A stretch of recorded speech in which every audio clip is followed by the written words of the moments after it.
Bienvenidos al Ateneo. Continuamos con la colaboración con el IZCA, que siempre digo yo, del que debemos estar orgullosos todos los cántabros y en general los españoles. Y estamos dentro de un ciclo muy importante, ¿no?, que es la mujer en la ciencia, que es evidente que la mujer en la ciencia ha llegado ya a cotas importantes. Entonces, tenemos hoy la conferencia y la ponente es María, lo tenéis aquí, ¿no? No, bueno, sí.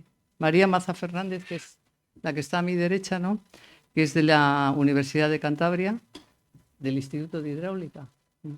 Y luego la vicedirectora, eres, ¿sí? ¿Tampoco estás ahí, Ana Kirce? No. Ah. Bueno, y el título de la conferencia que vamos a oír ahí está aquí, que es muy interesante, con grandes problemas de interpretación hoy en día, pero yo creo que lo vamos a hacer muy bien. Entonces, ¿lo vas a presentar tú? Sí, voy a presentar a la ponente. Entonces, bueno, os doy la bienvenida a todos a la segunda charla del ciclo Ateneas. Entonces, hoy tenemos a María Maza, que es profesora permanente I3 de la Universidad de Cantabria e investigadora del Instituto de Hidráulica Ambiental de la Universidad de Cantabria, donde lidera el equipo centrado en el análisis de soluciones basadas en la naturaleza para la defensa costera y la adaptación al cambio climático, dentro del grupo de riesgos, resiliencia y adaptación. María es ingeniera de caminos, canales y puertos.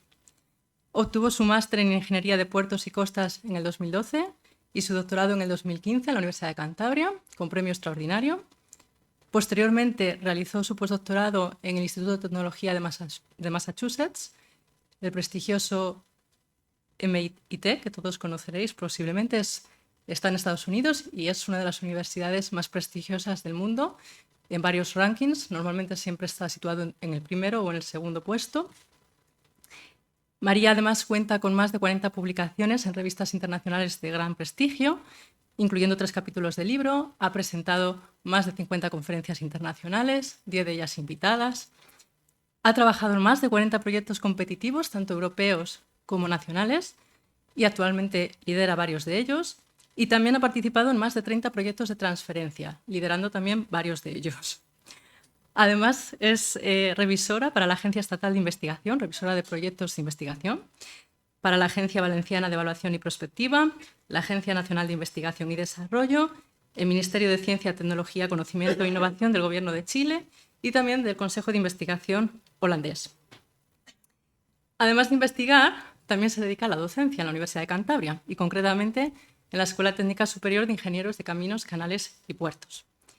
Allí María imparte clases, también ha impartido clases en el MIT de Massachusetts, en la Universidad de la República de Uruguay, en la Universidad de Algarve, en Portugal, y en la Escuela Técnica Superior de Ingenieros de Caminos, Canales y Puertos es también coordinadora de comunicación e innovación, coordinadora del programa de intercambio con la Universidad de Cornell y forma parte de la Comisión de Programas de Intercambio y de la Comisión de Internacionalización de la Universidad de Cantabria. Así que, como veis, su currículum es muy amplio y muy extenso. Ya, menos mal que tiene pocos años. Porque... Sí, efectivamente. Y entonces ya, sin más, le vamos a ceder la palabra a ella con su charla titulada Ecosistemas costeros, protectores del litoral y herramientas contra el cambio climático. Bueno, al final habrá una serie de preguntas, ¿verdad? Y recordar que esto se transmite por streaming y luego lo de siempre, los teléfonos. Ayer sonaron 5.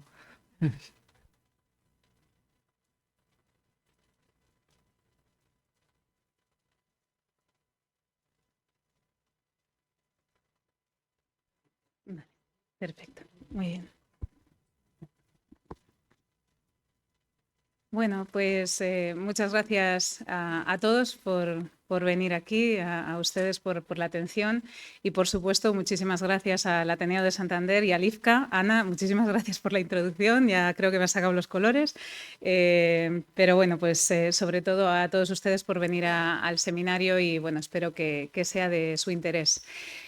Como bien dice el título, hoy vamos a hablar de ecosistemas costeros y en concreto vamos a hablar de esas dos partes que están incluidas en el título, ¿no? Protectores del litoral, herramientas contra el cambio climático. Vamos a entender esto un poquito más. Por tener un poco la guía de cómo va a ir la presentación, estos son los diferentes puntos que vamos a ir abordando y, por supuesto, vamos a comenzar pues, con una motivación del problema, ¿no? ¿Por qué nos dedicamos a estudiar estos ecosistemas y a entender cómo funcionan protegiéndonos y también ayudándonos a combatir el cambio climático? Pues bueno, no empiezo hablando de una opinión mía subjetiva, sino que empiezo dando algunos datos pues, reportados por grandes agencias, como pueda ser el Foro Mundial Económico, que en su informe sobre riesgos identifica cuáles son los riesgos más importantes a los que se va a enfrentar la población mundial en los próximos 10 años. Y esa es la tabla que vemos en este lado, ¿no? Un poquito, bueno, está en inglés, pero ahora voy un poco a entrar en esos que están ahí dentro del rectángulo naranja, que básicamente son los 4 más importantes o los que identifican como más importantes. En estos 4 diferentes riesgos encontramos de 2 tipologías principalmente. La primera asociada directamente al cambio climático, y esos riesgos son el fallo en la mitigación y en la adaptación al cambio climático, aspectos que vamos a ver un poco más en profundidad en la charla. Y después vemos que hace referencia a eventos extremos también relacionados con el cambio climático, pero también el cuarto está relacionado con una crisis de biodiversidad y el colapso de los ecosistemas. Todos están en verde porque están relacionados de alguna manera con la naturaleza y el clima. Es decir, que estamos enfrentándonos a unos riesgos relacionados con el cambio climático, pero que también tienen que ver con los ecosistemas. Y esto no es algo que solamente reporte pues, este Foro Económico Mundial, que siempre hago referencia a él porque como tiene el nombre de económico parece que cala un poquito más, ¿no? Estos que se preocupan del dinero hablan del clima y de los ecosistemas. Pues no solo ellos. Si nos centramos, por ejemplo, en las zonas costeras, ya el título lo avanzaba, ¿no? Hablamos de la costa, ecosistemas costeros. Ahí también la Asociación Internacional de Ciudades y Puertos reconoce como una prioridad fundamental esa adaptación al cambio climático en estos entornos. Entonces, dentro del cambio climático vemos que tenemos ahí la mitigación, la adaptación como preocupaciones principales. Y en cuanto a los ecosistemas, ¿cómo estamos, ¿no? ¿Cuál es el estado del planeta? Bueno, pues si revisamos un reporte realizado por las Naciones Unidas, vemos que ponen en relieve que en los últimos 50 años se ha perdido más biodiversidad en el planeta que la que se había perdido en cualquier otro momento histórico y que el impacto del ser humano en los ecosistemas es ya irreversible en muchos casos y cada vez más importante. Entre otras cosas, podemos verlo pues, con factores tan evidentes como que se extingan especies, ¿no? Entonces, pues, esta tabla de aquí habla de esas especies amenazadas o en peligro ya de extinción. Y dentro de esas especies amenazadas o en peligro de extinción, por ejemplo, encontramos aquí arrecifes de coral. Arrecifes de coral es uno de los ecosistemas costeros que nosotros analizamos para ver cuál es su papel en la protección costera, en cuanto a cuánto disipan la energía del oleaje y entonces cuánto disminuyen la inundación en la costa. En la charla de hoy no voy a hablar de arrecifes de coral porque prefiero centrarme en aquellos ecosistemas que tenemos aquí, ¿no? En nuestro entorno. Pero ya vemos aquí pues, una relación con, hay un problema, si esos arrecifes nos protegen y tienen una degradación y se están perdiendo en un porcentaje muy significativo, vamos a tener problemas en aquellas zonas donde tenemos ese servicio de protección por ellos, ¿no?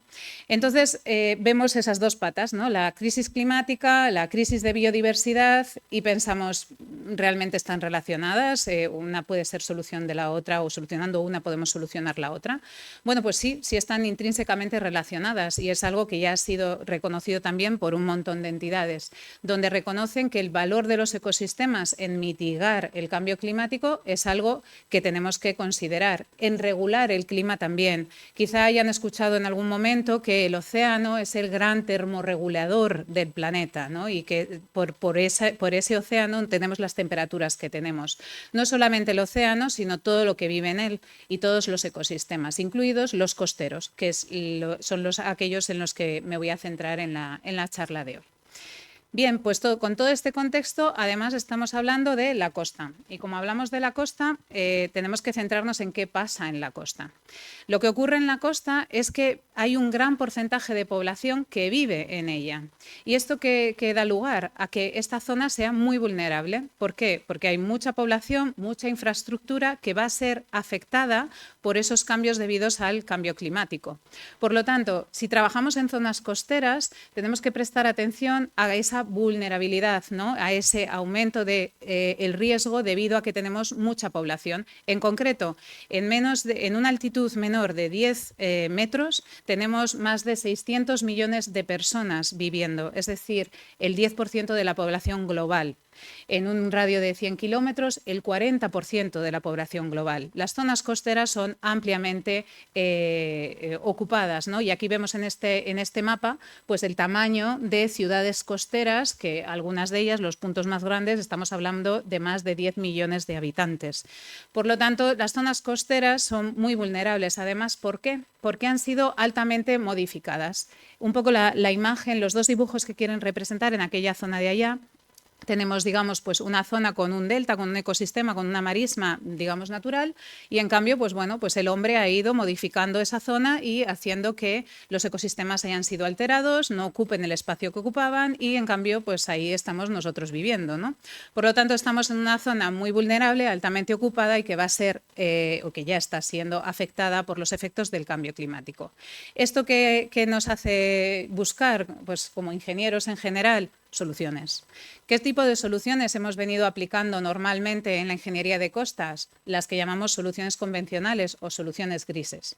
Estas soluciones convencionales son pues, los diques, los paseos marítimos con paramentos verticales o incluso, aquí pongo esta fotografía o la de arriba, que ya ven que, bueno, pues que lo que se encuentra por casa, ¿no? Claro, normalmente nosotros estamos acostumbrados a ver, pues esto todo el mundo lo reconocerá, ¿no?, de llanes o este tipo de escolleras, este tipo de diques, pero sin embargo hay zonas en el mundo donde ni siquiera tienen disponibilidad de poder construir esto y bueno, pues intentan parar el mar con lo que pueden, ¿no? Bueno, pues este tipo de soluciones, ¿qué solución dan? Dan solución de protección, es decir, son soluciones que cumplen una función, la función de protección costera. Bien, ¿cuál es el mecanismo o el cambio de paradigma que hemos ido buscando? Pues pensando en los diferentes elementos que hemos visto, ¿no?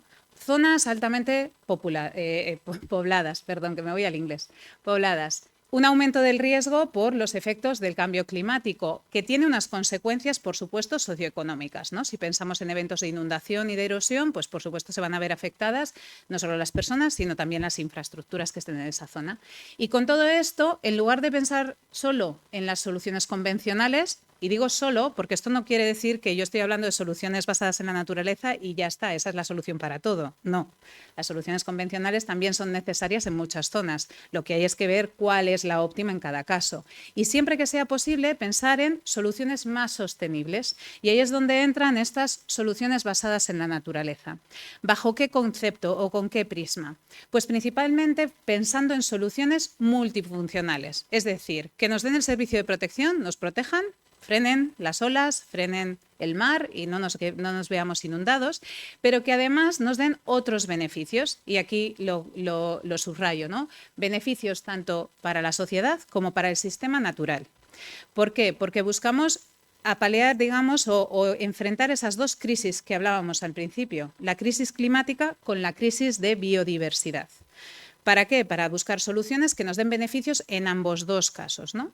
Estas soluciones ya han sido reconocidas ampliamente en la comunidad científica, pero no solo en la ciencia, sino también en grandes entidades, desde la Comisión Europea hasta, por ejemplo, se comentó mucho sobre ellas en la última cumbre sobre la adaptación al clima, en la COP26. Aquí vemos, ¿no?, que ya se dedicó una sesión directamente a este tipo de soluciones, por lo tanto vemos que tienen una entidad y tienen una importancia muy significativa y por ello son muy interesantes, por estos beneficios que reportaba. Veremos más adelante que, claro, ¿por qué hacemos ciencia de estas soluciones? Porque todavía necesitamos conocerlas mejor. Para entender ya de una y así claramente qué es una solución basada en la naturaleza, aquí les traigo una definición, una de tantas, en concreto pues la de la Unión Internacional para la Conservación de la Naturaleza, que es una de las que a mí personalmente más me gusta. Y básicamente lo que dicen son acciones para proteger, gestionar de manera sostenible y restaurar los ecosistemas naturales y modificados que abordan los desafíos de la sociedad de manera efectiva y adaptativa, beneficiando simultáneamente a las personas y a la naturaleza. Muchas cosas en esta definición. Hemos comenzado por proteger, gestionar de manera sostenible y restaurar. Es decir, si el ecosistema ya está ahí, está bien, vamos a beneficiarnos de sus servicios protegiéndonoslo y gestionándolo de forma eficiente para seguir beneficiándonos de esos servicios. Sin embargo, hay muchas zonas donde los ecosistemas no están como estaban o están degradados por algún evento puntual, por ejemplo, de contaminación o similar. En esos casos podemos pensar en restaurarlos. Y de ahí también que pensemos no solo en enfocarnos en ecosistemas totalmente naturales, sino también modificados. Recordemos esa figura donde estaba la marisma sin tocar, la marisma ya modificada, ¿no?, por el hombre. Eso es un ecosistema modificado, pero no vamos a mover la ciudad sigue estando ahí y va a seguir estando ahí, pero seguimos teniendo parte del ecosistema, vamos a ver cómo potenciarlo, ¿no? Entonces, además de todo eso, estas soluciones tienen que dar solución a algo, solución a un problema, por eso se llaman soluciones, hay que estar atentos a la palabra, ¿no? Obviamente, si son soluciones es porque solucionan algo. Y tienen que dar una solución que beneficie tanto a nosotros como a la naturaleza o a la biodiversidad, es decir, pensando en disminuir esa crisis de biodiversidad que comentaba inicialmente. Algunos datos sobre estas soluciones basadas en la naturaleza son esos números gigantes que están en la diapositiva y que a uno le cuesta incluso, o al menos a mí, asimilar. Es decir, si, por ejemplo, nos centramos en el primero, hablamos de 57.000 millones de dólares al año que se ahorran por evitar inundaciones en China, India, México, Estados Unidos y Vietnam gracias a la existencia de manglares. ¿Qué son los manglares? Son unos bosques que vamos a ver después brevemente, porque aquí no tenemos manglares y no voy a entrar mucho en lo que hacemos con los manglares, pero son esos bosques que, fíjense, los millones de los que estamos hablando, yo ni lo consigo concebir en mi cabeza al año, ¿no? Pero además, si hablamos de esa mitigación climática, es decir, disminuir todos los efectos de los gases invernadero y disminuir su presencia, pues vemos que 1/3 de los esfuerzos necesarios para poder llegar al Acuerdo de París se podría obtener con este tipo de soluciones. Bien, otro gran dato. Otro gran dato, 170.000 millones de dólares, aquí todavía más grande, esto sí que ya se me escapa a mí, por lo menos de mi entendimiento de cuántos millones son esos. Pues bueno, eso serían beneficios estimados en servicios ecosistémicos proporcionados por estas soluciones. ¿Qué son servicios ecosistémicos? Pues es una de las cosas que vamos a entender en esta presentación, o al menos esa es mi intención, explicar qué son esos servicios ecosistémicos, pero ya pueden entender que si son servicios será algo de lo que nosotros nos beneficiamos. Todos esos números tan grandes están muy bien para decir a grandes entidades que las soluciones basadas en la naturaleza son importantes. Sin embargo, creo que para nosotros, ¿no?, es más importante entender también unas escalas más pequeñas y unas escalas más directas que nos afecten a nosotros. Esto es lo que ya se viene reportando también incluso en la prensa. Pues aquí traigo dos recortes de prensa regional, o sea que son de aquí de Cantabria, o aquí tenemos una prensa de Latinoamérica, aquí el New York Times de Estados Unidos. Es decir, ya incluso la prensa que nosotros leemos también se hace eco, ¿no?, de este tipo de soluciones. Y todos estos batiburrillos de imágenes y de nombres que hay por ahí son diferentes proyectos que nosotros hemos estado realizando precisamente para entender mejor qué son estas soluciones, en concreto en la costa. Pues con este contexto, que espero que haya motivado un poco el por qué dedicamos esfuerzos a entender mejor estas soluciones, vamos a ver realmente qué es esto de los servicios ecosistémicos y cómo se relacionan con el cambio climático, porque era una de las partes del título de la presentación, ¿verdad? Pues vamos a ver en qué consiste. Bien. Lo primero es que estamos hablando de la costa, por lo tanto, vamos a empezar entendiendo cuáles son esos ecosistemas que existen en la costa. ¿Cuáles son esos ecosistemas que podemos utilizar como soluciones? Bueno, pues si nos fijamos en el mapa global, podemos ver que afortunadamente hay ecosistemas en muchas zonas del mundo. En las zonas tropicales nos encontramos con los preciosos arrecifes de coral que mencionaba anteriormente y también con manglares que son esos bosques que comentaba también. Sin embargo, en estas zonas templadas, ¿qué encontramos? Nos encontramos vegetación de marisma. Para que entendamos un poco entre manglar y vegetación de marisma, los dos se desarrollan en la misma zona, en el mismo nicho ecológico, diríamos. Donde aquí tenemos marismas, en el trópico tienen manglares, básicamente. Entonces, bueno, pues nosotros tenemos nuestra vegetación de marisma, perfecta. Y además, en la zona submareal, debajo del nivel medio, encontramos también praderas de fanerógamas, praderas marinas. Pues vamos a ver un poquito más sobre ellas, pero antes entendiendo qué nos pueden dar. ¿Qué nos pueden dar? Servicios, ¿no? Y antes hablaba servicios ecosistémicos. ¿Cómo se definen los servicios ecosistémicos? Pues básicamente son beneficios que nos ofrecen los ecosistemas para la sociedad. Pues bien, para que a nosotros nos interesen estas soluciones tendrán que darnos algún beneficio. Y en concreto, en este reporte de Naciones Unidas categorizan los servicios en 4 tipologías. Vamos a entender cada una de esas tipologías para entender mejor qué podemos obtener de estas soluciones, de estos ecosistemas costeros. Los primeros serían los servicios de soporte. Bueno, los servicios de soporte, su propia palabra lo dice, ¿no? Soportan, es decir, son procesos ecológicos vitales para que se puedan dar el resto de servicios ecosistémicos. ¿Cuáles son algunos ejemplos para entenderlo? Porque yo creo que con los ejemplos se entiende mejor todo esto. Pues, por ejemplo, la creación de hábitat, la fotosíntesis. Es decir, que el ecosistema esté bien, que el ecosistema esté cumpliendo sus funciones y todas las interacciones que tienen que existir entre ellos se den. Eso es los servicios de soporte. Directamente a nosotros, como que parece que no nos llegan tanto, pero sin ellos no pueden darse los otros. Entonces vamos a entender cuáles son los otros para ver un poco más ese beneficio que nosotros podemos obtener. Los servicios de aprovisionamiento es más fácil de entender, porque básicamente son bienes tangibles que nosotros podemos obtener gracias a la existencia de los ecosistemas y en concreto gracias a la existencia de ecosistemas sanos. Por ejemplo, pues un bien tangible es la comida, ¿no? Tener alimento. Pues por ejemplo la pesca, el marisqueo. Si tenemos un ecosistema saludable, tendremos también ese recurso de pesca y marisqueo para poder obtener ese bien tangible directamente. En otras zonas del mundo, por ejemplo, también la madera del manglar, esto es un manglar, la pueden utilizar incluso para construir sus propias casas. Entonces, bueno, también es un bien directo, ¿no? Tangible. Corto la madera y la uso. Pero también pueden ser pues, recursos medicinales, cosméticos, bueno, pues diferentes recursos que obtenemos gracias a la existencia de los ecosistemas. Bienes culturales o servicios culturales. Bueno, pues en este caso lo que estamos poniendo en valor es el valor cultural y espiritual que estos ecosistemas aportan a las personas. Esto es algo que, por ejemplo, durante el COVID, como estuvimos encerraditos, no solo aquí, sino en muchas otras zonas, pues por ejemplo en Alemania hicieron bastantes estudios viendo cuál era el impacto de que la gente no podía ir a las marismas que están en el norte del país y reportaban un impacto importante en su bienestar emocional, porque se encontraban con que eso era como su vía de escape, poder ir al mar, poder ver las marismas, poder ver los pájaros y que no podían ir por el COVID, ¿no? Pues eso es un bien fácil de entender, ¿no? Que nosotros que vivimos en la costa la valoramos también. Pero además pueden ser pues, temas de educación ambiental, especialmente con niños, temas recreacionales, de avistamiento de aves o, por ejemplo, si uno va a un manglar y quiere visitarlo, ¿no? Y además eso da un reporte económico directo a la población local que pueda organizar esas actividades, ¿no? Bueno, pues este tipo de servicios que se categorizan dentro de esta pata de servicios culturales. Y el último serían los servicios de regulación, que aquí es donde vamos a incluir la protección costera.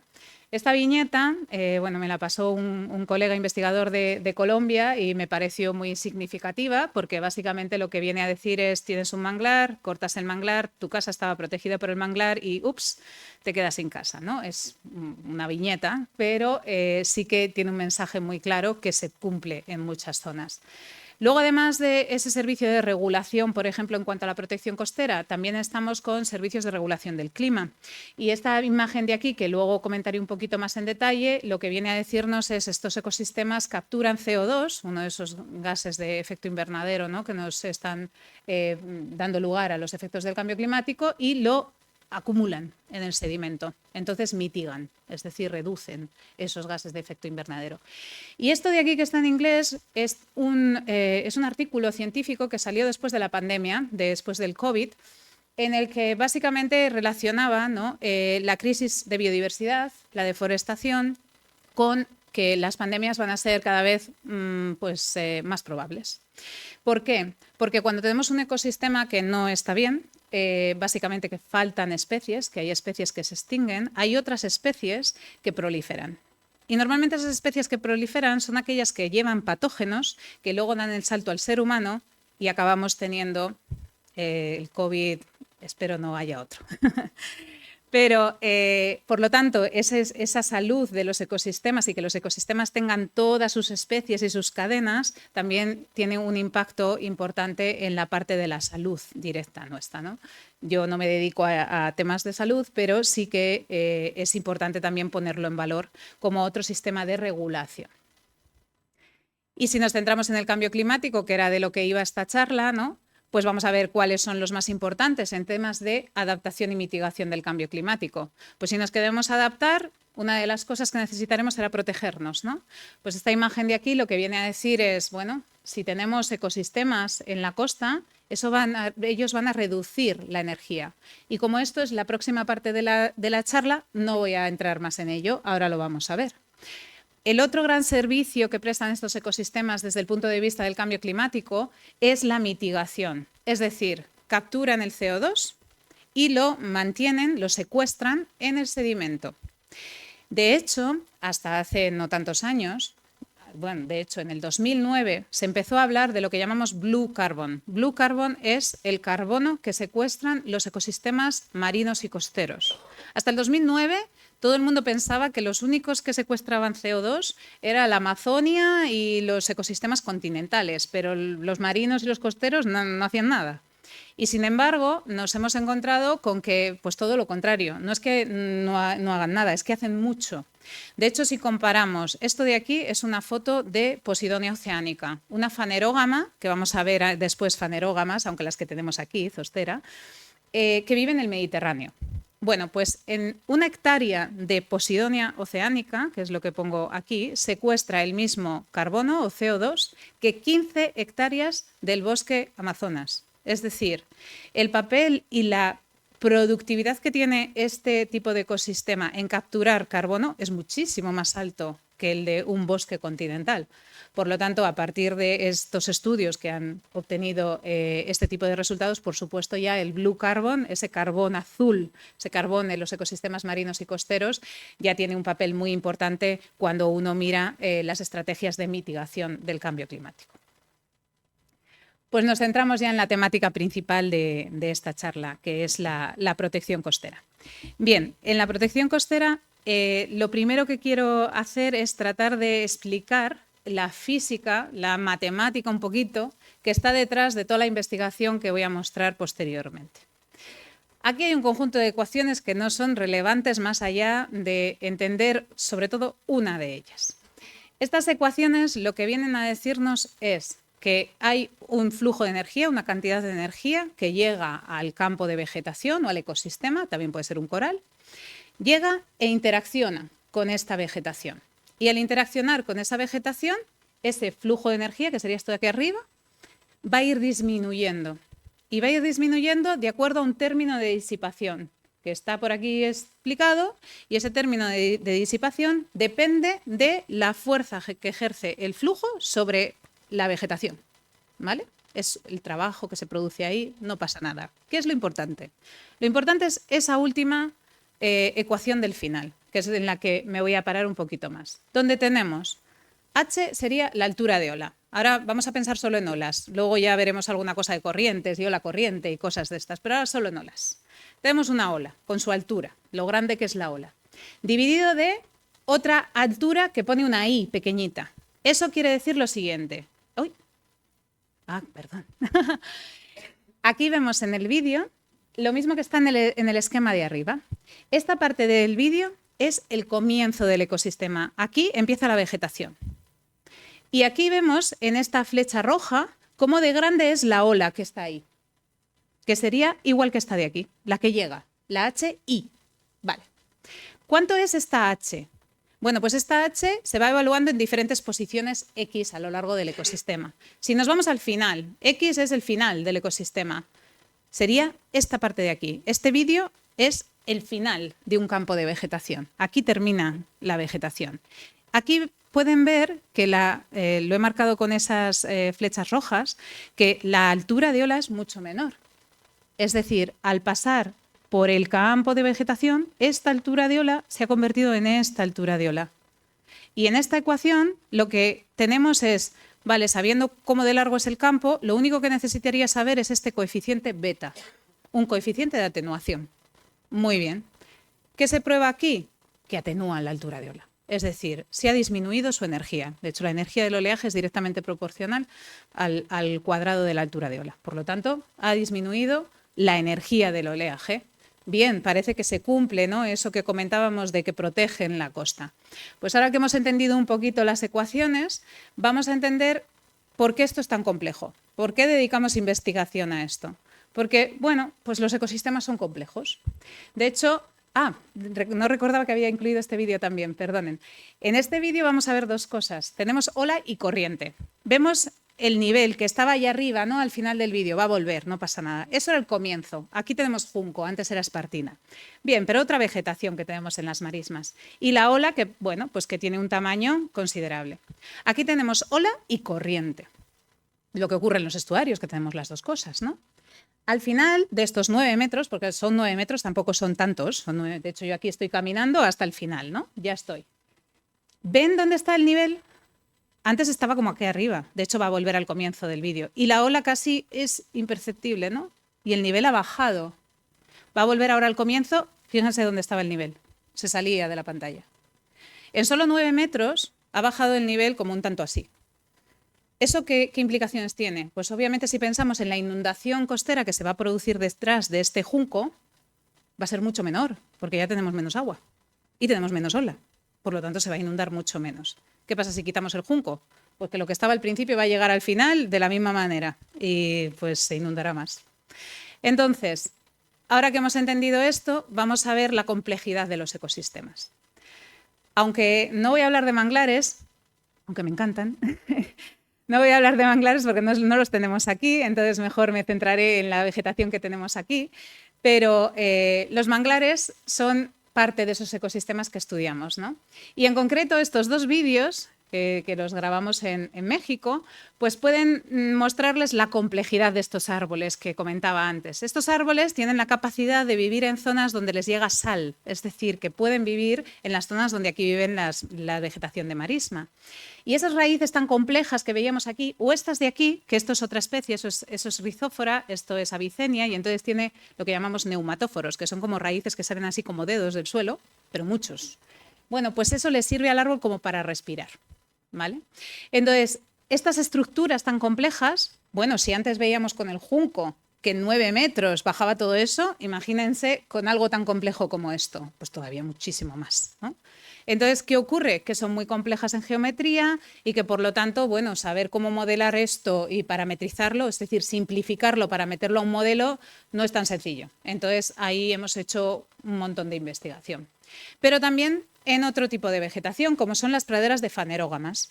Este vídeo es, bueno, esto es más posidonia, pero la que tenemos aquí sería la zostera nolti, zostera marina. ¿Dónde están las zosteras? En Pedreña. Luego vamos a ver una zona donde nosotros cogimos vegetación y seguro la van a reconocer.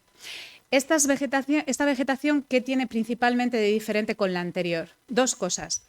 Una, que está sumergida. Entonces, la dinámica, la interacción con el flujo es diferente. Pero además, que es flexible. De hecho, el vídeo lo muestra, ¿no?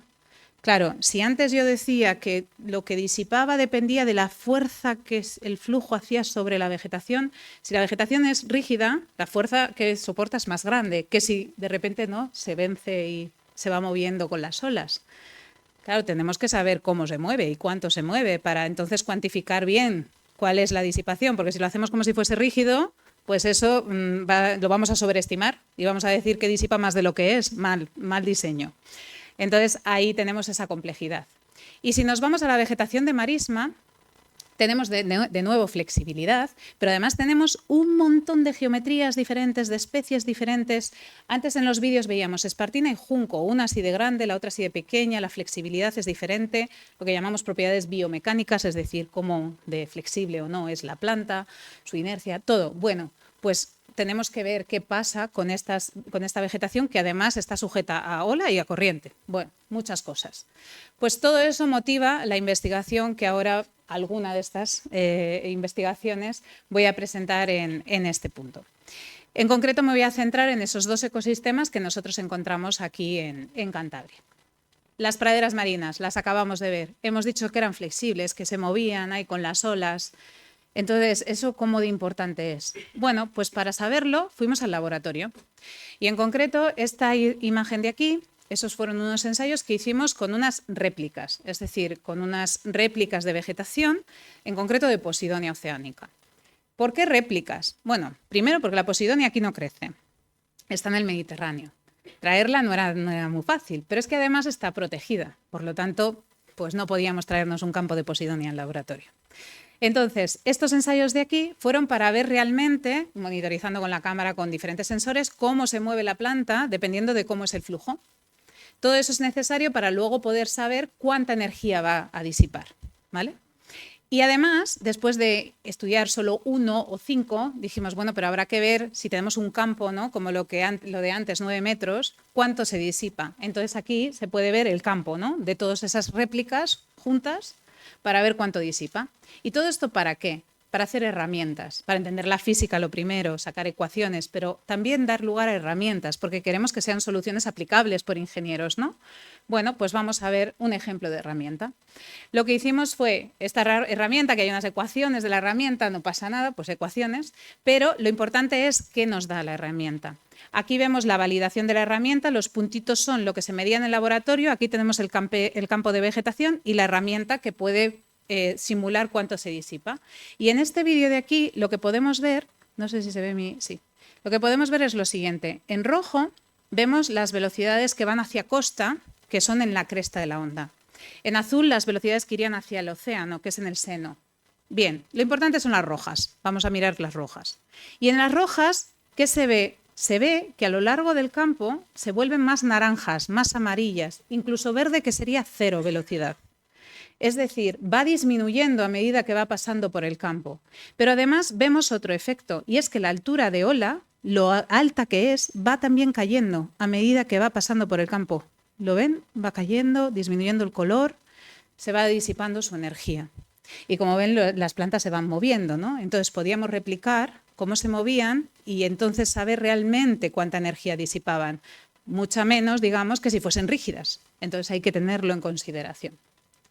Además, después de hacer ese estudio con Posidonia, nos fuimos... Uy, perdón, que he pasado 2, creo. Nos fuimos al campo y estas son las imágenes que les decía de Pedreña. Aquí tenemos la zostera, aquí estamos metiéndola en unas cajas para llevárnoslas al laboratorio. Aquí tenemos a 2 de los compañeros llevando las cajas hasta la furgoneta, que no era nada cerca. Aquí estamos ahí todo el equipo, pues bueno, aquí todos estos chicos del IH Lab Bio, que tenemos ahí un laboratorio maravilloso y vienen al campo y lo hacen mejor que nadie. Y por aquí tengo a 2 personas que trabajan conmigo, a Mariana y a Pablo, que son unos cracks y están trabajando en estas temáticas. Bueno, pues cogíamos la zostera y nos la llevábamos al laboratorio y analizábamos qué pasaba, ahora ya con vegetación real. Teníamos pues este tipo de ensayos. Ven aquí la zostera, cómo se va moviendo, y la de abajo es la zostera, ni la ven, pero está aquí abajo. Lo que estábamos viendo aquí era una condición más extrema. ¿Qué pasa si viene de repente este pedazo nivel y la pedazo ola que viene encima, ¿no? ¿Cómo funciona? Obviamente va a disipar menos, porque está muy sumergida, pero queremos saber cuánto. Si poco, nada o todavía es significativo. Bueno, pues todo esto lo que hicimos fue, de nuevo, ver cuánto disminuía la ola, lo ajustábamos y sacábamos nuevas formulaciones. ¿Nuevas formulaciones para qué? Para luego poder también alimentar modelos de mayor escala. Por ejemplo, este de aquí, que está aplicado en una zona en el Mediterráneo, en concreto en Mataró, donde tenemos esto que ven aquí en verde, es un campo de Posidonia. Entonces, lo que hacíamos era, queremos ver qué ocurre en esta zona del tramo costero, teniendo o sin tener Posidonia. Es decir, ¿cómo de importante es la Posidonia? ¿Realmente hace algo o no hace nada? Vamos a analizarlo. Entonces, en esta figura de aquí lo que pueden ver son las alturas de ola. Vamos a centrarnos en esta zona de aquí, donde vemos que principalmente es rojo. Estaríamos en 4 metros, más o menos, de altura de ola. En la siguiente imagen, cambio, se vuelve más amarillo. Estamos hablando ya de unos 2. Esta simulación es realizándola incluyendo el campo de Posidonia. En la anterior es sin la Posidonia. Por lo tanto, estamos viendo que la Posidonia está bajando la altura de ola en esa zona en un 50%, nada despreciable. Y además tiene implicaciones en la costa. ¿Cuáles? Pues justo en esta zona de aquí tenemos una infraestructura, no, dos. Tenemos esta carretera y esto de aquí es una vía de ferrocarril. Es una vía de ferrocarril bien cerquita de la costa. Seguro que es bonito ir en el tren en esa vía de ferrocarril, pero vaya, igual no era el mejor lugar para construirla.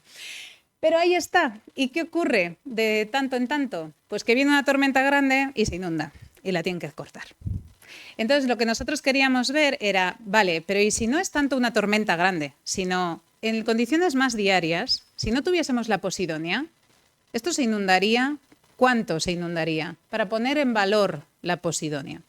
Pues esto es uno de los casos que analizamos. Obviamente analizamos muchas cosas, o sea, muchas condiciones hidrodinámicas diferentes, y lo que podemos ver es en verde hasta dónde llegaría el agua con la Posidonia. En rojo hasta dónde llega sin la Posidonia. Para este caso concreto es un ejemplo. Y la línea punteada es dónde está la línea de ferrocarril. Si lo vemos en perfil, es decir, cogemos aquí, un transecto, lo cortamos y vemos este perfil de aquí. Esto de aquí sería la línea de ferrocarril. Todo esto es la escollera de protección, la playa y el mar. Bien. En esta tormenta no tan extrema, pero que es una tormenta, con la Posidonia el agua llega hasta aquí. No llega a inundar la vía. Sin embargo, ven la línea roja, ¿verdad?, que pasa por encima. Pues sin la Posidonia sí que se inunda. Por lo tanto, la Posidonia está haciendo que los cortes de esta línea sean mucho menor gracias a su existencia, que si no estuviese, ¿no?, ese ecosistema. Pues aquí ponemos en valor pues, ese servicio y de protección en concreto a una infraestructura. Pasamos a la vegetación de marisma. La vegetación de marisma, decíamos, muchas especies muy complejas, diferentes geometrías, diferentes propiedades biomecánicas, eso es lo de la flexibilidad. Vamos a ver cómo lo hemos estudiado. Pues por supuesto no podíamos dejar de estudiar esta vegetación porque tenemos muchos estuarios aquí en Cantabria donde hay mucha vegetación de marisma. Entre ellos, por ejemplo, las marismas de Santoña, las de Joyel, esta foto es en Noja, esto es Ollambre, esto de aquí es la Maruca, aquí bien cerquita, donde tenemos unas comunidades de Alimeone y de Salicornia interesantes, y esto de aquí es en la marisma del Conde en la bahía de Santander. Bueno, pues tenemos muchos estuarios, ¿no? Bien, pues vamos a ver qué ocurre con esa vegetación. Esto fue el primer estudio que realizamos ya hace más de 10 años con dos especies, que bueno, esta es la espartina, esta es la puccinelia. La puccinelia, si no hay agua, está completamente tumbada en el suelo, mientras que la espartina ya tiene otro porte, se mantiene de pie, digamos, ¿no? O sea, ya pueden ver que es más rígida. Y esta pues es como una hierba larga, básicamente. Pues queríamos ver qué diferencias había entre las dos y cómo se comportaban. Y para ello las cultivamos desde semillas. Esto fue un esfuerzo muy grande. Durante todo un verano, pues las cultivamos desde semillas y montamos allí detrás del Instituto de Hidráulica un invernadero al aire libre, básicamente, donde, bueno, ideamos desde las cajas el sistema de riego, luego venían los pájaros, venían los gusanos, venían las babosas. Pues nada, todo fue un dolor, la verdad. Fue un verano de pasar la vida ahí. Pero afortunadamente al final llegamos a tener plantas. Llegamos a tener plantas para poder meterlas en el gran tanque del Instituto de Hidráulica, en el Cantabria Coastal and Ocean Basin. Este es el gran tanque que tenemos en el instituto, de 44 metros por 33, 4 metros y medio de altura. Y esto que se ve aquí en amarillo es un foso central que tiene una tapa. Esa tapa, bueno, ese foso tiene 6 metros. Esta tapa se puede bajar lo que tú quieras. Como habíamos cultivado la vegetación en cajas y la caja tenía como esta altura, claro, si tú pones la caja y tienes el fondo del tanque vas a tener de repente un escalón y eso pues en la naturaleza no está. Entonces lo que hicimos fue bajar la tapa del foso, la altura de las cajas, pusimos las cajas, esta maderita por aquí para tener algo, una transición suave entre el fondo y la zona vegetada. Y esto que va pasando así negro es porque van pasando los días, claro. No trabajamos tan rápido. Entonces, bueno, ya teníamos, y esto que pasa así muy rápido serían las olas. Entonces, teníamos los campos de vegetación, en este caso estamos viendo espartina, y empezamos a ensayarlo. Empezamos a ensayarlo con solo oleaje, ola y corriente, los dos en la misma dirección, y ola corriente en contra. Y eso sería pues en la misma dirección en azul, solo olas en negro y en direcciones opuestas en rojo. Y de nuevo veíamos cuánto se disipaba y veíamos que efectivamente la existencia de una corriente cambia cuánto se disipa la ola.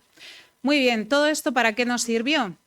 para entender esto y sacar formulaciones y entender cómo se relacionaban las características de la vegetación con su capacidad de atenuación. Aquí nos ven, por ejemplo, cortando parte de las plantas porque queríamos ver cómo de importante era la densidad, el número de plantas que hay por metro cuadrado, ¿no? Pues para no dañarlas íbamos como haciendo snorkel y así no pisábamos encima. Pues al final, ¿qué conseguíamos? Modelos como este, modelos que nos permiten obtener en el centro cuánto se disminuye la altura de ola de acuerdo con la existencia de ese campo de vegetación. Aquí tenemos Puccinelia, la otra que decía que era como una hierba larga. Pues aquí está la Puccinelia. Ya ven que aquí en el centro la ola como que se la come, básicamente porque disipa su energía. Con los datos del laboratorio lo validábamos y decíamos, bien, el modelo funciona, la ecuación funciona, estupendo. Pero queremos seguir explorando esto con más especies, porque hay muchas.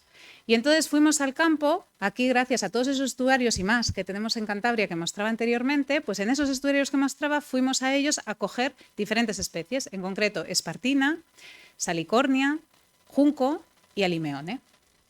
Diferentes plantas que están ahí en la marisma. Y las metimos de nuevo en cajitas para llevarlas en una furgoneta todas al laboratorio y llegar y montar... ¡Uy! Esta figura se ha dado la vuelta, perdona. Pero un campo de vegetación, ¿vale? El mismo que estaba explicando anteriormente de 9 metros de junco, pues vienen estos ensayos. Y entonces aquí tenemos otro ejemplo. Esto es salicornia. La salicornia, de hecho, ahora los grandes chefs la están usando hasta para comer y todo. Yo no la he probado, pero tendré que probarla. Ya que me dedico a ella, es que la he visto tanto que ya no me ha apetecido comerla, pero seguro que está buena. Entonces, nada, pues aquí vemos el comienzo del campo y ahora en un momento voy a coger la cámara y voy a ir caminando hacia el final. Ya veían la altura de ola que teníamos ahí. Aquí vamos caminando, de nuevo son 9 metros, o sea, no estamos hablando de kilómetros, estamos hablando de una distancia muy pequeña. Y al final vamos a ver, yo creo que ya estoy llegando, vamos a ver que la altura de ola prácticamente pues es inexistente de nuevo, ¿no? Entonces, claro, queríamos ver realmente cómo parametrizar, cómo poder obtener una formulación, aquí lo vemos, ¿no? Que casi ya no queda ola al final del campo, pues realmente cómo lo podemos modelar. Y lo que hicimos fue obtener esto de aquí, que voy a explicarlo brevemente para entender por qué es tan relevante. Aquí tenemos de nuevo la formulación que hablábamos antes, la altura de ola que llegaba, la distancia esa en el campo, lo largo que era el campo, y el coeficiente es el coeficiente que nos va a permitir saber cuánto se baja la ola. Ese coeficiente, claro, dependía de esa fuerza. Claro, ¿qué ocurre? Con geometrías tan complejas, con flexibilidad, saber cómo es esa fuerza es muy complicado y siempre conlleva calibración, es decir, que tengas datos para ver cuánto tienes que mover la fuerza para que te dé el resultado. Pues predictivo eso no es, porque claro, si tienes que ir primero a medir, necesitas ya tener la solución para tener datos, ¿no? Si queremos que sean herramientas que permitan diseñar nuevas soluciones, tiene que ser algo que sea predictivo. Bueno, pues lo que encontramos fue algo muy interesante en cuanto a que ese coeficiente beta se relacionaba con una variable que dependía de la biomasa del ecosistema. Yo al principio decía biomasa del ecosistema. Así como hace más de 10 años, en un trabajo, como comprenderán en esta temática, el trabajo es siempre muy multidisciplinar, estuve trabajando con un ecólogo muy bueno de Holanda y me comentaba, no, la biomasa es muy importante, la biomasa. Y yo decía, es que no sé de qué me estás hablando, salvo las plantas de biomasa que entendemos, ¿no? De la madera y esto. Me decía, no, mira, es el peso por unidad de superficie de cualquier ecosistema, de cualquier planta. Yo decía, pues muy bien. Me dice, ya, pero es que eso igual tiene que ver con la atenuación. Entonces yo empecé a mirar, ¿no? A ver si tenía que ver o no. Y en esos ensayos del CECOP, del Gran Tanque, ya se veían cosas. Ya decía, pues parece que tiene relación. Pero en estos ensayos pudimos verlo mejor. Pudimos ver que efectivamente la biomasa aérea del ecosistema, ese peso, que al final es cortar una unidad de superficie de las plantas, llevarlas a una temperatura, a una habitación con temperatura constante y esperar hasta que cojan un peso constante, y esa es la biomasa, ese peso, ¿vale? Bien, pues yo decía, muy bien, pero claro, si tenemos que cortar plantas, llevarlas, pues tampoco esta es la solución. Sin embargo, la biomasa es una variable muy bien conocida por biólogos y ecólogos, pero además de eso, hoy en día ya se puede obtener a través de imagen satelital, lo cual ya es un salto cualitativo. Es decir, si yo a partir de imágenes de satélite que se pueden descargar, puedo saber cuál es la biomasa que yo tengo en un estuario, la meto en el modelo y ya saco cuánto disipa la energía, maravilloso, lo puedo hacer cualquier parte del mundo. Yo, claro, dije, si esto se cumple, pues estupendo, ya tenemos una herramienta predictiva. Y efectivamente, pues lo validamos. Teníamos la formulación que habíamos sacado en el laboratorio y dijimos, pues ahora vamos a un estuario y vamos a ver qué tal. Y en concreto fuimos a un estuario en Holanda. Y me dirán, ¿por qué en Holanda si tenemos aquí? Bueno, pues porque por colaboraciones era donde había datos y entonces podíamos validar la herramienta. Bien, pues la probamos con dos especies que eran diferentes a las que habíamos testeado aquí y vimos a ver qué tal. Bueno, pues estos son los resultados. Aquí tenemos en los puntos negros los datos que se habían medido en campo y la línea negra es lo que da el modelo sin hacer nada de calibración. Es decir, cogemos los datos de biomasa, que como digo, ahora ya los podemos sacar de imagen satelital, lo cual es maravilloso. Lo metemos en el modelo. La ecuación ya está dentro del modelo, sin meter ninguna calibración ni tocar nada. Estos son los resultados que obtuvimos. Maravillosos. Yo cuando vi esto fue parte de la tesis doctoral de Fernando, de uno de mis alumnos de doctorado, casi me echó a llorar de la alegría, porque dije, bueno, funciona muy bien, o sea, funciona extraordinariamente bien. Las líneas rojas son esa incertidumbre que uno tiene al cuantificar la biomasa, para ver cómo de importante era en ver la atenuación, ¿no? Por lo tanto, pues muy buenas noticias, teníamos esta herramienta y ahora estamos pues intentando desarrollar todos los complementos para que esta herramienta se pueda aplicar en otras zonas, pues como pueda ser la Bahía de Santander, por supuesto. Ahí estamos trabajando en la Bahía de Santander. Esto es muy preliminar, pero aquí tendríamos como la simulación sin vegetación, con vegetación. Casi no se ve diferencias, pero si se fijan, por ejemplo, aquí, los colores indican la profundidad de agua. Vemos que aquí hay más azulito, y aquí hay más morado. Con la vegetación hay menos profundidad de agua, es decir, la inundación sería menor. Por lo tanto, bueno, ahí estamos avanzando en ello para, por supuesto, aplicarlo, como no, también aquí en casa. Entonces, ya por finalizar, pues un poco un pequeño resumen sobre oportunidades, pero también retos a los que nos estamos enfrentando. Las oportunidades, por supuesto, vienen por lo que he ido comentando en cuanto a el papel clave, ¿no?, que tienen estos ecosistemas en la mitigación y en la adaptación al cambio climático y además en su papel disminuyendo o protegiendo la costa, disminuyendo esa energía, ¿no? Hemos visto praderas de fanerógamas y marismas, pero también los corales y los manglares los hemos estudiado y, por supuesto, tienen un valor muy alto en servicios de protección costera. Pero hemos visto que todavía estamos con el desarrollo de las herramientas. Bueno, hemos encontrado ahí una luz con la herramienta predictiva y demás, pero tenemos que seguir avanzando, no solo en las herramientas, sino también en todas las guías y las metodologías, porque al final las herramientas tendremos que saber aplicarlas y tendremos que también saber si nosotros implementamos o diseñamos e implementamos una solución de este tipo, no es como diseñar y construir un dique. Nosotros diseñamos y construimos un dique diciendo la vida útil del dique son 30 años, es decir, el dique tiene que cumplir su función y ser estable durante 30 años. Bien, trabajamos con hormigón, no es tan difícil. Sin embargo, aquí estamos trabajando con cosas vivas. Por lo tanto, no puede ser igual que en los diques de decir está bien y oye, sí, cada cierto tiempo se mira, pero que no le va a pasar nada. En este caso tendremos igual que apoyarnos en otro tipo de monitorización de la solución para estar seguros de que el ecosistema está dando la función, es decir, que el ecosistema esté bien, que de repente no haya un evento de contaminación y nos quedemos sin vegetación y adiós solución y se nos inunda todo, ¿no? Entonces ahí tenemos que mejorar, ¿no?, toda esa parte posterior incluso al desarrollo de herramientas. Y por supuesto, cuantificar el valor. Y ahí en la cuantificación del valor de estas soluciones, para ser justos, no solamente deberíamos de pensar en el valor de protección costera, sino que tendríamos que ser capaces de cuantificar los servicios ecosistémicos que hemos visto. Es decir, en comparación con hacer un dique sumergido o restaurar una zona, que hay que ver si se puede restaurar, por supuesto, pero si se puede restaurar, restaurando la zona y el ecosistema, no solo voy a mejorar la protección, sino que voy a obtener el resto de servicios ecosistémicos que estábamos hablando. Por lo tanto, para ser justos en la comparativa, también tendríamos que ser capaces de cuantificar esos servicios y, por supuesto, trabajamos en equipos multidisciplinares porque obviamente pues yo de biodiversidad, con mi formación, sé lo justo, por mucho que me gusten mucho las plantas, pero yo al final las veo como elementos casi que vigas que se mueven, ¿no? Entonces hay que avanzar en esos entornos multidisciplinares para poder llegar a implementarlos. Y simplemente agradecimientos pues a todas estas personas que están aquí en las fotos principalmente, pues eso, y antes mencioné a Mariana y a Pablo, también Isabel, Bernis, bueno, tenemos ahí diferentes miembros del equipo, Fernando, por supuesto, que ya defendió su tesis, que bueno, que han contribuido a esta investigación que les he comentado y, por supuestísimo, muchísimas gracias a ustedes por su atención.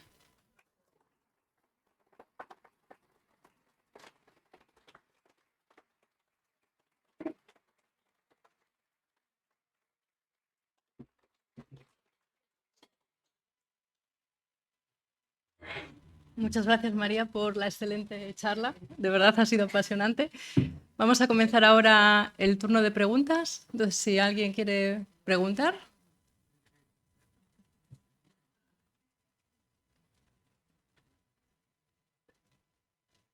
A ver, ¿se me oye? Sí.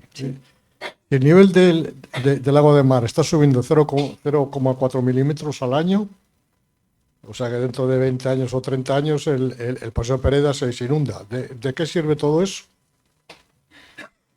Bien. Bueno. Y otra cosa, si las marismas aquí, parte de ellas están cerradas, como la de Camargo. Se parecen mucho, no hay corrientes, no hay nada. Muy bien, muchas gracias por las preguntas, que son dos. En cuanto a la primera, lo primero, clarificar una cosa que comenté en la charla, pero muy al comienzo, y es que estas soluciones no son la única solución. Es decir, estos son una de las soluciones existentes. En el Paseo Pereda, por ejemplo, delante del Paseo Pereda está difícil poner un ecosistema. No se va a poder poner, ni se va a poner nunca, porque no sería lógico. Por lo tanto, la solución tendría que venir desde otra perspectiva, en concreto desde la convencional. Eso no quiere decir, no he comentado nada de las soluciones híbridas que llamamos, que básicamente son soluciones combinadas entre ecosistemas y no ecosistemas o rígidas, y también sobre nuevas formas de construir las soluciones convencionales, teniendo en cuenta, ¿no?, que también puedan favorecer el aumento de la biodiversidad. Pero bueno, al margen de eso, efectivamente, por ejemplo, en ese ejemplo, no podríamos pensar en qué vamos a restaurar. Lo primero que tenemos que ver es, ¿hay un ecosistema o había un ecosistema? Y en función de eso, entonces tomar decisiones. En el caso de las marismas de aquí de Cantabria, precisamente en las marismas de Cantabria hay varias zonas donde el flujo intermareal se cerró. Se cerró con un dique, como por ejemplo la marisma del Conde que mostraba ahí la foto, y por lo tanto en la parte detrás del dique pues, se utilizó inicialmente pues, para cultivo o para el ganado o lo que sea. Bien, esas zonas sí que son zonas potencialmente restaurables y de hecho, si nosotros quitamos esos diques, como se ha hecho ya en algunas zonas, por ejemplo en Ollambre y en San Vicente, no se trata solamente de que esa zona se va a inundar y allí vuelva a crecer la vegetación que le corresponde y tengamos esa vegetación sosteniendo, digamos, el sedimento y entonces frenando el flujo, sino que al nivel del estuario hay una variable que es, digamos, la cantidad de agua que hay en el estuario en cuanto a la cantidad que entra y la cantidad que sale en cada ciclo mareal. Si cerramos diferentes zonas, la zona o el área, el volumen que se puede ocupar en cada ciclo mareal, va a ser cada vez menor. Entonces, ¿eso qué hace? Que suba el nivel. Porque tienes menos área, pues tendrá que ocupar más hacia arriba. Si las zonas que se cerraron se pueden volver a abrir, aumentas el área y, por lo tanto, bajas el nivel. Por lo tanto, aunque la solución basada en la naturaleza inicialmente en el Paseo Pereda, lo de tener un ecosistema delante del Paseo Pereda, es imposible, otras acciones que se puedan hacer en el estuario para cambiar cuánto es el prisma de marea dentro del estuario, es decir, el volumen de agua que entra va a ser el que es, porque la marea es la que es y cada vez será más si aumenta el nivel. Pero si nosotros podemos restaurar ciertas zonas y aumentar el área, bajará lo que sube, porque al final es una cuestión de volumen. Por lo tanto, no siempre hay que pensar en estas soluciones directamente implementadas en donde tienes el problema, sino que a veces es un pensamiento, digamos, a una escala un poquito mayor, a la escala del estuario, a la escala del paisaje, y que tengan un impacto en otras zonas donde realmente tienes los problemas.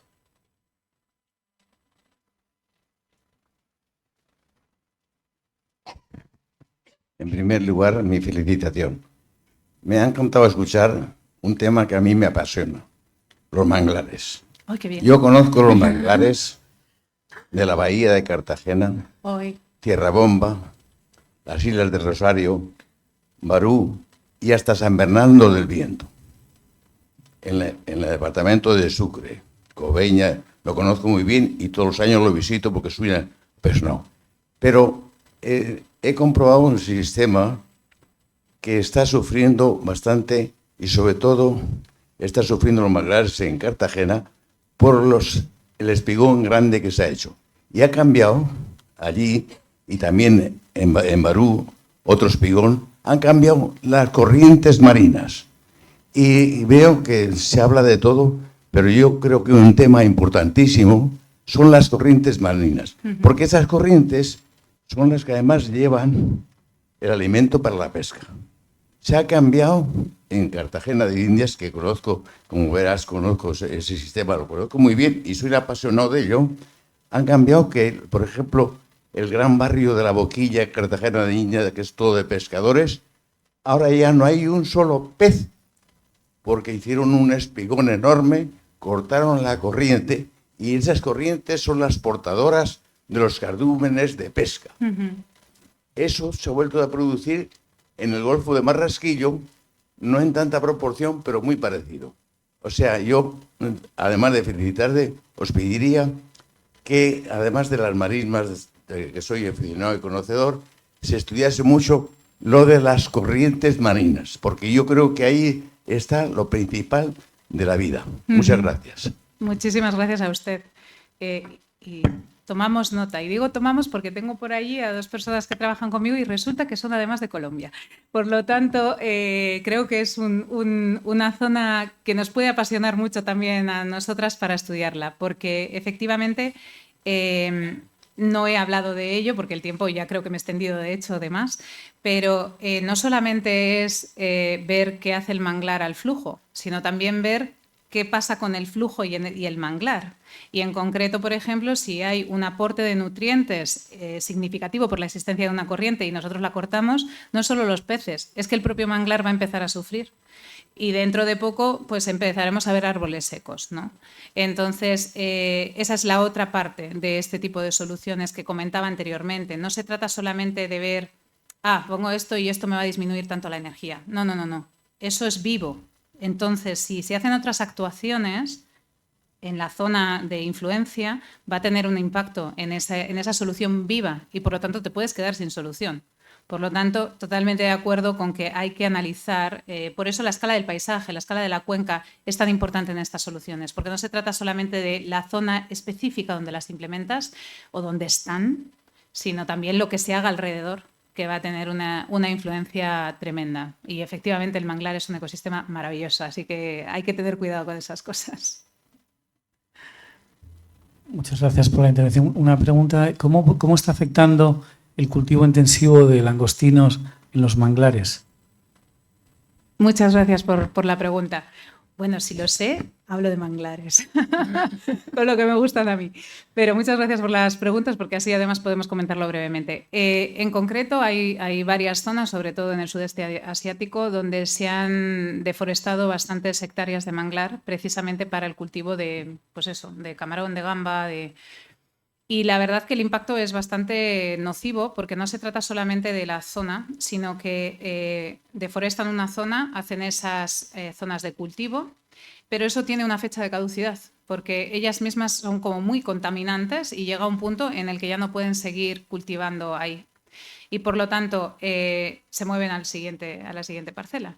¿Pero qué ocurre en esa zona? Que nadie hace ningún esfuerzo por recuperarla, se queda abandonado, ¿no? Entonces el impacto es muy grande en esos casos y por lo tanto, claro, en el momento, de hecho, si hay población local viviendo después del manglar, lo que les ocurre es que cuando antes no se veían inundados, ahora que les han quitado el manglar es como la viñeta que mostraba del señor con la casa y de repente la ola le llega a la ventana.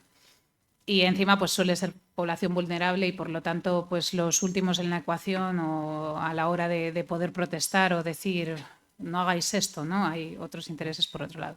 Por lo tanto, sí que es nocivo y además, como digo, no solamente esa zona, sino que va concatenando y dejando zonas muertas, digamos.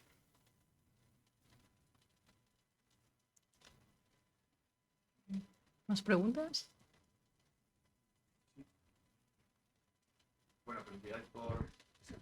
Felicidades por tu trabajo.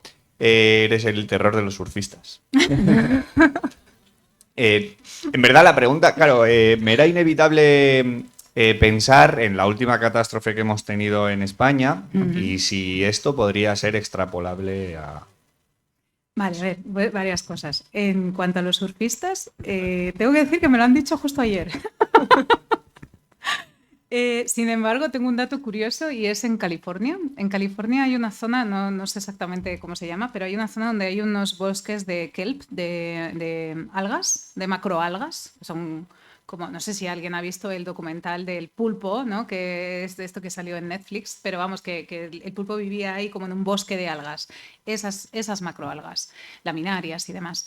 Y resulta que hay estudios en los que ponen de manifiesto que las superolas y maravillosas olas que tienen allí son gracias al efecto de esas macroalgas. Así que puede ser que incluso haya zonas donde vengan bien. Perdona, ¿y la otra pregunta era? Pues con respecto a lo que ha pasado en Valencia, Sí. esto podría ser extrapolable. Exacto, bien. No he hablado en todo momento de inundación costera, ¿no? No he hablado de inundación fluvial, ¿no? Que sería más el caso de Valencia. Sin embargo, las soluciones basadas en la naturaleza no se aplican solamente en la costa, también se aplican, por ejemplo, en las cuencas de los ríos y a lo largo de todos los ríos. Y algunos esfuerzos, por ejemplo, que se están haciendo es precisamente recuperar llanuras inundables para que si el río viene con mucho caudal, tenga dónde inundar, no esté totalmente canalizado y todo ese caudal llegue a un punto de forma más destructiva. Por lo tanto, este tipo de soluciones, yo claro, me dedico a la costa y solo he hablado de ello, pero se aplican o incluso se pueden aplicar en las ciudades para bajar el estrés térmico, bajar la temperatura, ¿no? En plan de número de árboles por habitante, green roofs y todas estas cosas. Pero en la parte de lo que son toda la cuenca, no solamente el estuario, que sería como el final del río, sí que hay varias iniciativas y soluciones que ya se implementan, o por ejemplo, evitar temas de deforestación, sustituir los márgenes rígidos con escolleras por márgenes que sean vegetados, que además de absorber, porque no tienes una escollera, sino que tienes tierra, además de absorber parte del flujo, con los árboles también disminuyes la velocidad, de la misma manera que estábamos viéndolo en la costa. Por lo tanto, también son soluciones que se aplican, ¿no? En esos casos. Gracias.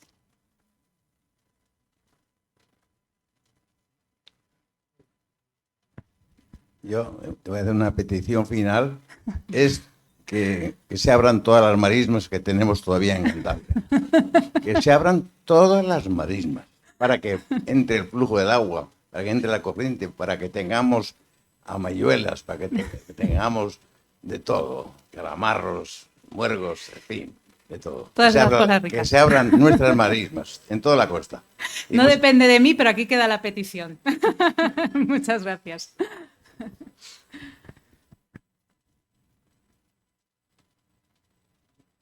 Sí, eso está muy bien. Y los que tenemos fincas,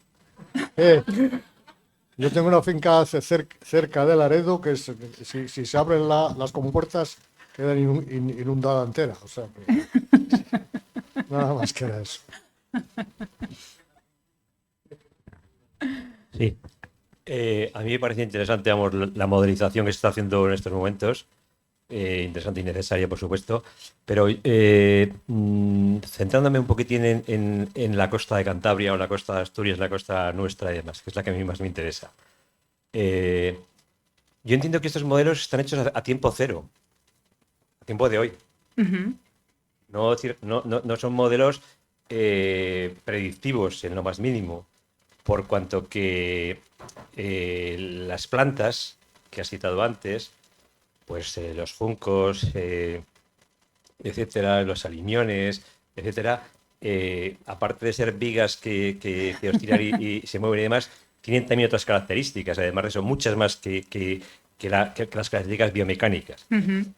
Yo creo que ahora mismo, con los procesos de acidificación del agua de mar, con los procesos de contaminación que tenemos ahora mismo en nuestros estuarios, que es real, es decir, los estuarios que has citado, todos tienen vertidos ahora mismo incontrolados.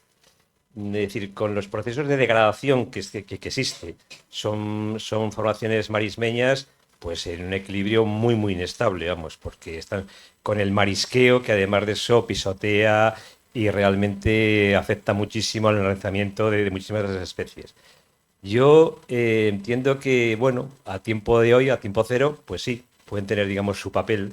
Tienen su papel, evidentemente, pues como para las medidas de adaptación. Pero vamos, a corto o medio plazo, realmente yo veo que se avanza en los procesos de restauración biológica, o si no, realmente los modelos estos pues van a quedar un poco a nivel teórico. Muchas gracias.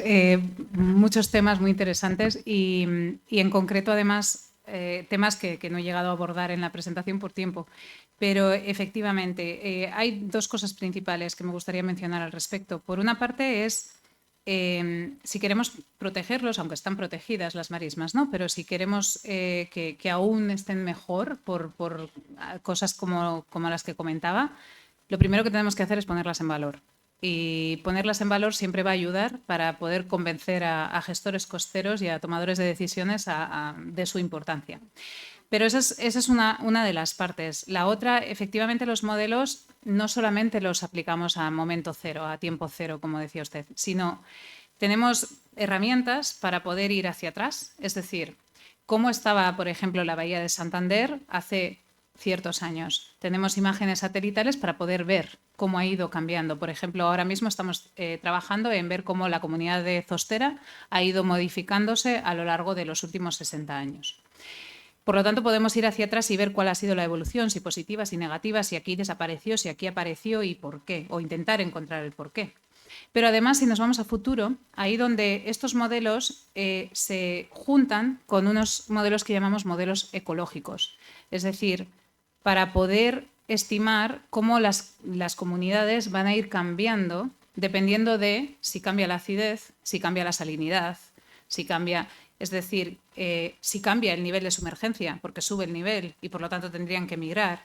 Todo eso también se puede modelar con esos modelos ecológicos y entonces decir, bien, de aquí a 20 años, ¿cuál sería la predicción de cómo van a cambiar esos ecosistemas? Y entonces alimentar estos modelos con esa otra nueva foto. Ese sería el proceso que estamos llevando a cabo.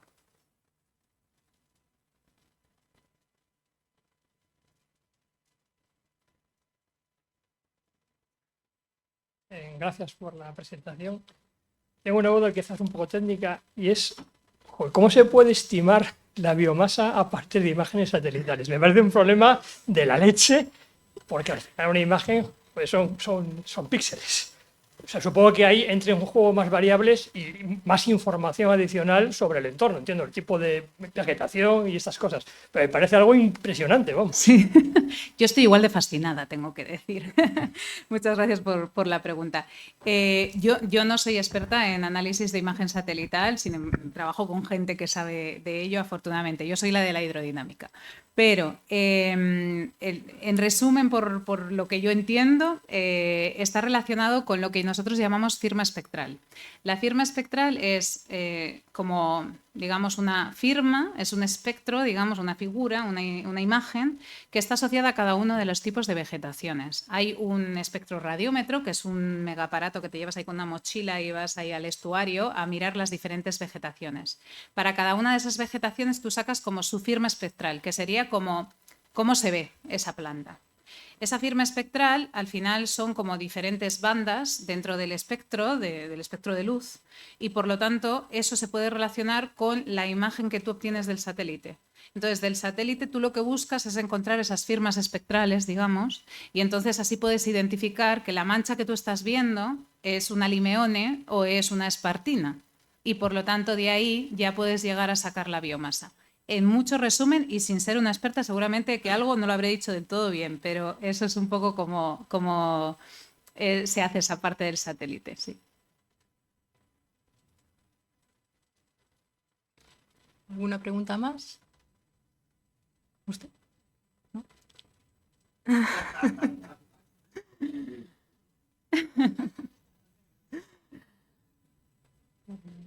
Pues si no hay más preguntas, yo creo que agradecemos de nuevo a María su presencia aquí y damos por concluida la sesión de hoy.